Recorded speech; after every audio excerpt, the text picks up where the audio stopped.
আসসালামু আলাইকুম। আপনারা তো অনেক ইট দেখেছেন, ইট দিয়ে ঘর বানিয়েছেন। ইট ভাটায় কিভাবে ইট সাজিয়ে ইট কুড়ায় দেখুন একটু।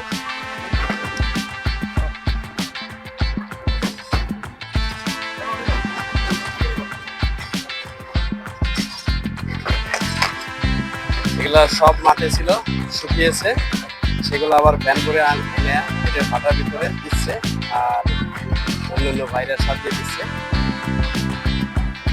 এক কোনা দিয়ে সাজায় আর এক কোনা দিয়ে ইট বের করে পুরা ইট।